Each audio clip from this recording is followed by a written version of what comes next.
હાથ, કાગળ, હાથી, મણી, ચંદ્ર, વેપારી, સિંહ, રંગ, રૂમાલ, વિમલ વગેરે. જે સંજ્ઞાના લિંગને ઓળખવા માટે મોટે ભાગે કેવી વિશેષણ લગાડવું પડે એ સ્ત્રીલિંગ સંજ્ઞા. દાખલા તરીકે દીકરી, ફીરકી, ઘોડી, સાડી, લોટી, સોટી, નદી વગેરે. આમાં દરેકના પ્રત્યે ઈ પ્રત્યય લાગે છે. હા, પણ ક્યારેક પ્રત્યે ઈ પ્રત્યય ન લાગે છતાં પણ તેમાં સ્ત્રીલિંગ સંજ્ઞાઓ હોય છે. દાખલા તરીકે રાત, જાત, વસ્તુ, વહુ, ખીર, કિંમત વગેરે. જે સંજ્ઞાને લિંગને ઓળખવા માટે મોટા ભાગે કેવું વિશેષણ લગાડવું પડે એ નપુંસક લિંગ સંજ્ઞાઓ કહે છે.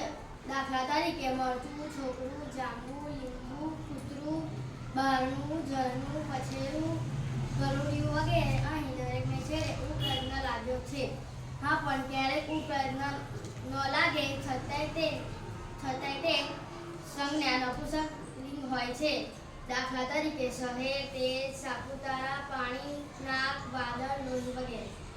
ગુજરાતીમાં બે વચન હોય છે, એક વચન અને બહુવચન. જ્યારે પણ એક જ વસ્તુ હોય છે ત્યારે એક વચન કહે છે અને એકથી વધારે વસ્તુ હોય તેને બહુવચન કહે છે. ઉદાહરણ તરીકે ગાય, ઘોડો, પેન્સિલ, ખેતર, ઝાડવું વગેરેથી એક જ વસ્તુ છે તો તેનું નામ એક વચન નામ કહેવાય. બહુવચન દર્શાવવા મોટે ભાગે આ કે ઓ લગાડવું પડે છે. ઉદાહરણ તરીકે ગાય ગાયો, ઘોડો ઘોડો, પંખો પંખા, ઝાડવા ઝાડવું, ખેતર ખેતર, રોગો રોગો. આ કે આ લગાડતા વસ્તુ એકથી વધારે છે એવું સમજાય છે એટલે કે આ નામ બહુવચન કહેવાય છે.